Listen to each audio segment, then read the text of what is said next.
राज्य सरकारने जाहीर केलेल्या कर्जमाफीतील जाचकटी आणि नियमांमुळे अनेक शेतकरी कर्जमाफीपासून वंचित राहणार आहेत.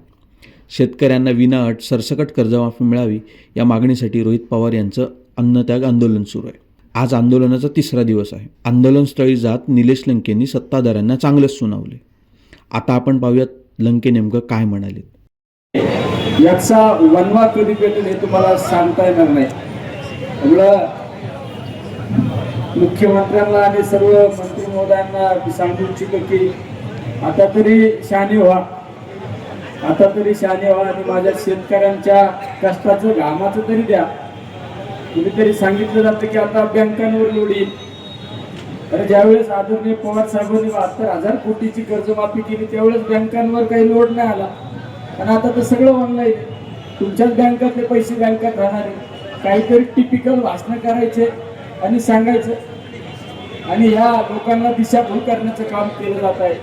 त्यामुळे आता रोहित दादाने जे आसूड उभारलेलं आहे ते आता कुठं शांत बसणार नाही. कारण रोहित दादा हे माध्यम आहे. या महाराष्ट्रातील प्रत्येक शेतकरी रस्त्यावर उतरल्याशिवाय राहणार नाही हे या ठिकाणी सांगू इच्छितो. त्यामुळे रोहित दादा आम्ही सर्वजण तुमच्या पाठीशी आहे. आता तुम्ही शांततेच्या मार्गाने जरी आंदोलन केलं मी तर आसूडच घातलाय.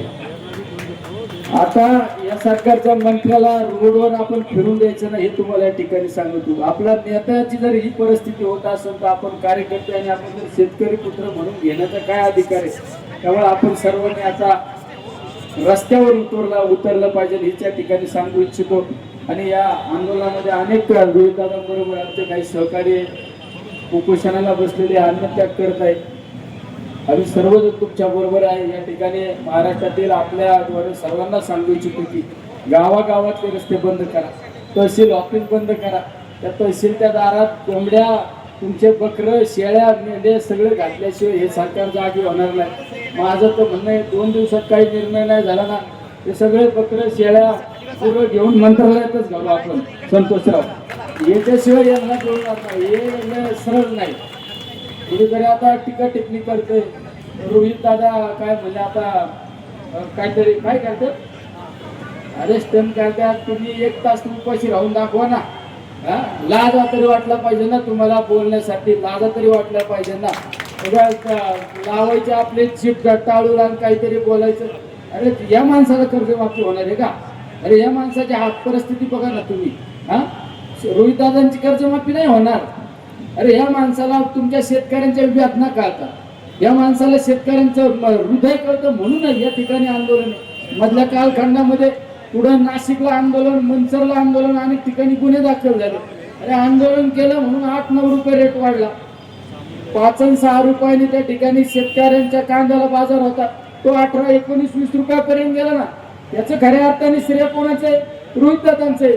आम्ही सर्वजण त्या ठिकाणी सहभागी होते पण तरी पण सर्व याचं श्रेय जातं रोहित दादांना. अरे कोणीतरी त्या ठिकाणी पुढे येते म्हणून तुम्ही टीका टिप्पणी करता. अरे तुम्ही पण शेतकरी पुत्र आहे ना, तुमचे बाप दादा शेतकरी होते. इथं जाणीव ठेवा. ठीक आहे, रोहित दादा स्टंट करतात मग जा ना तुमच्या मुख्यमंत्र्याकडे जा, मंत्र्यांकडे जा, डिसिजन घ्या. आजचे आज निर्णय जाहीर करा ना. आमच्या रोहित दादा लगेच उठतील. काहीतरी म्हणे आता तुम्ही मुंबईला, तुम्ही तिकडे निर्णय जाहीर करा, इकडे रोहित दादा त्या ठिकाणी अन्नत्याग सोडायला तयार आहे.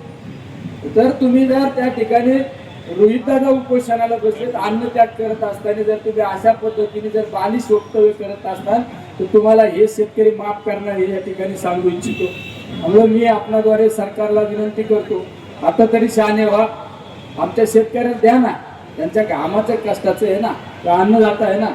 अन्नदात्याला तुम्ही जर समाधानी ठेवू शकत नाही, तुम्ही राजकर्ते म्हणून तुम्हाला फिरण्याचा कुठलाही अधिकार नाही या ठिकाणी सांगतो. त्यामुळे सर्वांनी जास्तीत जास्त संख्येने उपस्थित राहावे या आंदोलनासाठी, या अन्नत्याग आंदोलनासाठी हेच या ठिकाणी सांगतो. थांबतो. रामकृष्ण हरी.